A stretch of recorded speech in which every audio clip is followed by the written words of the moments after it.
हरे कृष्णा बच्चों, मैं नीलकमल संस्कृत पाठशाला में आप सभी का स्वागत करती हूँ। बच्चों, आज की अपनी इस कक्षा में हम अपनी पाठ्य पुस्तक शेमुशी के 5वें पाठ का अध्ययन करेंगे, जिसका शीर्षक है सूक्ति मोक्तिकम। बच्चों, आपको ये वीडियोस कैसे लग रहे हैं कमेंट बॉक्स में अवश्य लिखें। आप इसमें और क्या नया चाहते हैं अवश्य बताएं।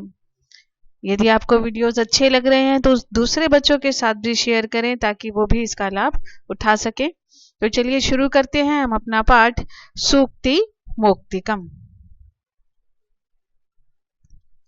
प्रस्तुतो अयं पाठः नैतिक शिक्षाणां प्रदायक रूपेण वर्तते। यह पाठ नैतिक शिक्षा देने के लिए है।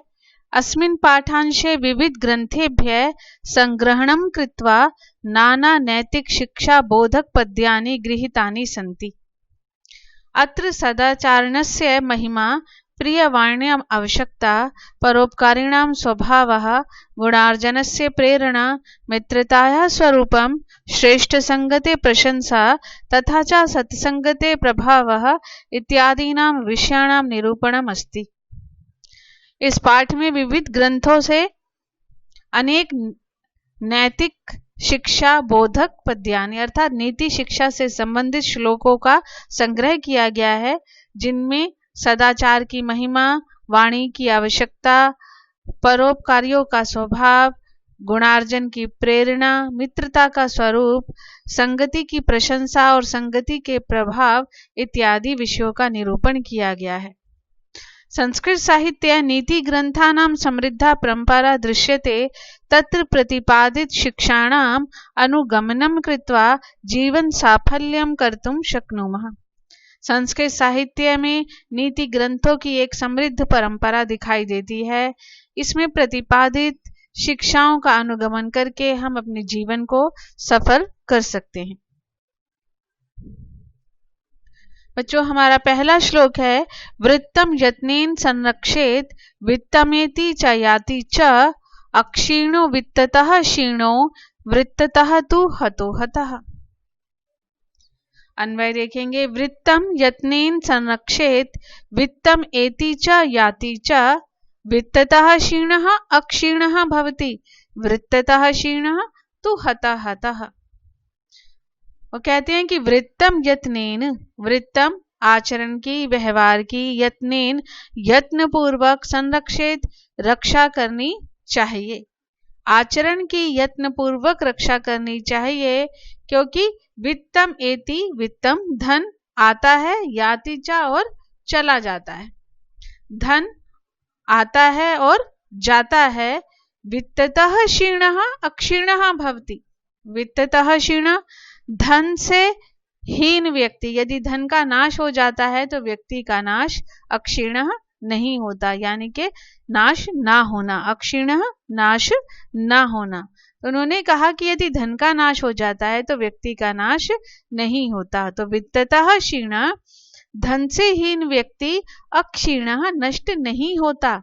वृत्ततः तु, परंतु वृत्ततः हतः, आचरण के नष्ट हो जाने पर, आचरण से अर्थात आचरण से हीन व्यक्ति हतः पूर्णतः नष्ट हो जाता है। आचरण की यत्न पूर्वक रक्षा करनी चाहिए। धन तो आता है और जाता है। धन से हीन व्यक्ति नष्ट नहीं होता है, परंतु आचरण से हीन व्यक्ति पूर्णतः नष्ट हो जाता है। तो हमेशा अपना व्यवहार हमें अच्छा रखना चाहिए। हमारा अगला श्लोक है श्रूयेताम धर्म सर्वस्वम श्रुत्वा च एव अवधार्यताम आत्मनः प्रतिकूलानि परेषां न समाचरेत। इसका अन्वय है धर्म सर्वस्वम श्रूयेताम श्रुत्वा च एव अवधार्यताम आत्मनः प्रतिकूलानि परेषां न समाचरेत। धर्म सर्वस्वम, धर्म के सार को, कर्तव्य के सार को, श्रूयेताम सुनो, श्रुत्वा चा और सुनकर ही, अवधार्यताम उसे धारण करो। धर्म के सार को सुनो और सुनकर ही उसे धारण करो। आत्मनः प्रतिकूलानि, आत्मनः अपने आप को अर्थात स्वयं को प्रतिकूलानि बुरा लगने वाला व्यवहार परेशान न समाचरेत परेशान दूसरों के साथ न समाचरेत नहीं करना चाहिए। बच्चों, हम अक्सर ये कहते सबको सुना है कि ऐसा व्यवहार मत कीजिए या मुझे ये व्यवहार पसंद नहीं है। उन्होंने हमें इस श्लोक के माध्यम से यही बताया कि यदि कोई व्यवहार हमें पसंद नहीं है, यदि हम चाहते हैं कि सामने वाला व्यक्ति हमारे साथ ऐसा व्यवहार ना करे, तो सर्वप्रथम हमें भी उस व्यवहार को त्यागना पड़ेगा।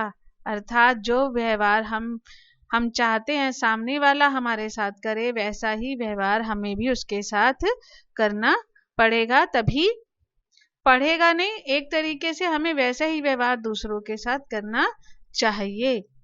तो यही बात उन्होंने कही है कि स्वयं को बुरा लगने वाला व्यवहार दूसरों के साथ नहीं करना चाहिए।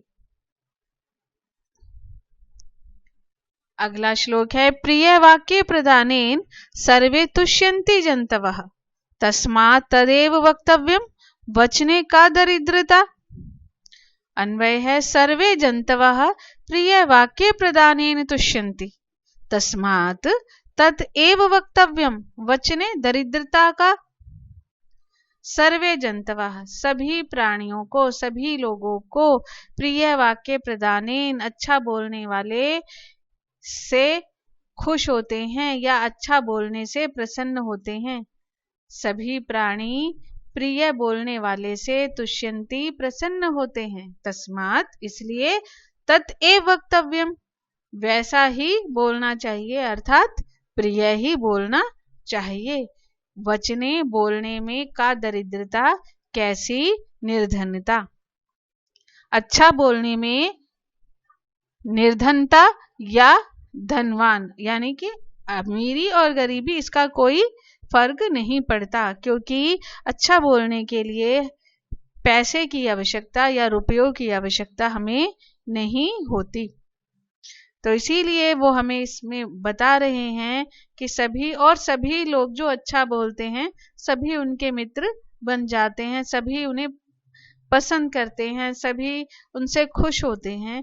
इसलिए उन्होंने कहा कि हमेशा अच्छा ही बोलना चाहिए। अच्छा बोलने में कैसी निर्धनता। अगले श्लोक में परोपकार का महत्व बताते हुए बताया है पिबन्ति नद्यः स्वयमेव न अम्भः स्वयं न खादन्ति फलानि वृक्षः न अदन्ति सस्यं खलु वारिवाः परोपकाराय सतां विभूतयः। पिबन्ति पीती हैं नदियां नहीं,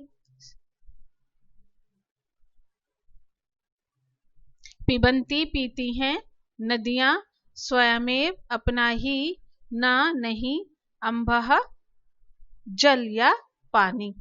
इसको अन्वय के रूप में देखते हैं। नद्या स्वयं एव अम्भः न पिबन्ति वृक्षः स्वयं फलानि न खादन्ति वारिवाः खलु सस्यं न अदन्ति सतां विभूतयः परोपकाराय एव भवन्ति। नद्यः नदियां स्वयं एव अपने आप ही अम्बः न पिबन्ति या नदियां स्वयं ही अपना अम्बः जल न पिबन्ति नहीं पीती हैं। नदियां स्वयं ही अपना जल नहीं पीती हैं।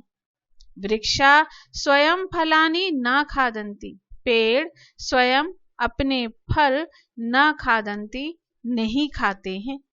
वारिवाह मेघः बादल या मेघ निश्चित रूप से सस्यम न अदन्ति अपने अन्न को नहीं खाते हैं। किस प्रकार? सताम विभूतय परोपकाराय, क्योंकि सताम महान लोगों की संपत्तियां परोपकाराय दूसरों के उपकार के लिए ही होती हैं। उन्होंने महान लोगों के विषय में समझाते हुए हमें 3 प्रकार से बताया कि जैसे नदियां अपना जल स्वयं नहीं पीती हैं, वृक्ष अपने फल स्वयं नहीं खाते हैं और मेघ अपने अन्न को स्वयं नहीं खाते हैं, उसी प्रकार ही महान लोग भी, सज्जन लोग भी अपने धन का, अपनी संपत्ति का, अपनी समृद्धि का प्रयोग दूसरों के भलाई के लिए करते हैं, परोपकार के लिए करते हैं। सताम विभूतयः, महान सज्जन लोगों की संपत्तियां परोपकार के लिए ही होती हैं। नदियां स्वयं अपना जल नहीं पीती हैं, वृक्ष स्वयं अपने फल नहीं खाते हैं, मेघ स्वयं अपना अन्न नहीं खाते हैं, इसी प्रकार अच्छे लोगों की संपत्तियां परोपकार के लिए ही होती हैं। गुणेषु एव हि कर्तव्यः प्रयत्नः पुरुषैः सदा, गुणयुक्तो दरिद्रो अपि न ईश्वरै गुणैः समः। इस श्लोक के माध्यम से बताया गया कि हमेशा हमें गुणों का अर्जन करना चाहिए, हमें हमेशा ये प्रयास करना चाहिए, हमेशा ये प्रयत्न करना चाहिए कि हम ज़्यादा से ज़्यादा, अधिक से अधिक गुणों का संचय करें, क्योंकि वही हमें श्रेष्ठता की ओर लेकर जाएगा। वही व्यक्ति श्रेष्ठ है जिसमें गुण हैं। और अन्वय देखेंगे इसका, पुरुषै सदा गुणेषु एव हि प्रयत्न कर्तव्य, गुणयुक्तः दरिद्रः अपि अगुणै ईश्वरै समाना भवति। पुरुषै व्यक्ति को, पुरुषों के द्वारा या व्यक्तियों के द्वारा व्यक्ति को सदा गुणेषु, गुणों में ही प्रयत्न करना चाहिए, अर्थात गुणों के लिए ही प्रयत्न करना चाहिए। व्यक्ति को सदा गुणों के लिए ही प्रयत्न करना चाहिए। क्यों करना चाहिए? क्योंकि गुणयुक्तः दरिद्रः अपि, गुणों से युक्त दरिद्रः निर्धन व्यक्ति भी अगुणै, गुणों से रहित ईश्वरै, ऐश्वर्यशाली व्यक्ति के समाना, समान नहीं होता, अर्थात वह उससे कहीं अधिक श्रेष्ठ होता है। यहाँ पर गुणों की श्रेष्ठता का वर्णन किया गया है कि भले ही कोई व्यक्ति के पास अपार धन हो, वो बहुत ही धनवान हो, ऐश्वर्यशाली हो, लेकिन यदि गुणों से रहित है तो उसका कोई महत्व नहीं है। महत्व किसका है? उन्होंने कहा कि गुणों से युक्त निर्धन व्यक्ति भी गुणों से रहित ऐश्वर्यशाली व्यक्ति के समान नहीं होता, अर्थात वह उससे अधिक श्रेष्ठ होता है। अब इस श्लोक में हमें बताया कि अच्छे लोगों की मित्रता कैसी होती है और बुरे लोगों की मित्रता कैसी होती है। आरंभ गुर्वीं शयिणी क्रमेण, लघ्वी पुरा वृद्धिमती च पश्चात्, दिनस्य पूर्वार्ध परार्ध भिन्ना, छाएव मैत्री खल सज्जनानाम्। अन्वय देखेंगे, आरंभ गुर्वी भवति, क्रमेण शयिणी भवति, पुरा लघ्वी भवति, पश्चात् च वृद्धिमती भवति, दिनस्य पूर्वार्ध परार्ध छाया इव खल सज्जनानां मैत्री भिन्ना भवति। आरंभ गुर्वी, आरंभ में बड़ी होती है, क्रमेण बाद में शयिणी कम हो जाती है। एक वाक्य, आरंभ में बड़ी होती है और बाद में छोटी हो जाती है। और दूसरी बात उन्होंने क्या कही? पुरा लघ्वी, पहले छोटी होती है, पश्चात च, और बाद में वृद्धिमती, बड़ी हो जाती है। दिनस्य पूर्वार्ध परार्ध छाया इव, दिन के पहले और परार्ध बाद की छाया के समान, खल सज्जनानाम, दुष्ट और अच्छे लोगों की मैत्री भिन्ना भवति, अलग अलग होती है। अब इसको समझते हैं कैसे। उन्होंने कहा दिनस्य पूर्वार्ध, सूर्योदय के समय हमारी जो छाया होती है, हमारी जो परछाई होती है, वो लंबी होती है बहुत, लेकिन जैसे जैसे दोपहर आती है, अर्थात 12 या 12:30 बजे का समय होता है, तो हमारी छाया जो है वो बिल्कुल छोटी हो जाती है। और 1 बजे के बाद धीरे धीरे धीरे धीरे क्या होता है, जैसे ही सूर्य की रोशनी कम होना शुरू होती है, हमारी छाया जो है वो लंबी होनी शुरू हो जाती है। उन्होंने कहा कि अच्छे लोगों की दोस्त मित्रता और बुरे लोगों की मित्रता बिल्कुल ऐसी ही होती है। तो जो बुरे लोगों की मित्रता है वो दोपहर से पहले वाली है कि जब उनसे मित्रता होती है तो ऐसा लगता है कि भाई सब कुछ मिल गया, ये तो बड़े अच्छे हैं और हम तो बहुत सौभाग्यशाली हैं, हमारी मित्रता हो गई। लेकिन धीरे धीरे धीरे धीरे पता लगता है कि ये सब व्यर्थ है। तो उन्होंने कहा पहले बड़ी होती है और बाद में वो कम हो जाती है। लेकिन अच्छे लोगों की मित्रता कैसी होती है, पहले छोटी होती है और बाद में वृद्धिमती बड़ी होती चली जाती है। इसका सरलार्थ एक बार फिर से देखेंगे। आरंभ में बड़ी और बाद में कम होती है, पहले छोटी व बाद में बढ़ने वाली होती है। दोपहर से पहले व दोपहर के बाद की छाया के समान ही बुरे और अच्छे लोगों की मित्रता होती है। अब यहाँ पर फिर सत्संगति का महत्व बताया है। यत्रपि कुत्रपि गता भवेयु हंसा मही मंडल मंडनाय हानि तु तेषां ही सरोवराणाम येषाम मरालय सह विप्रयोगः।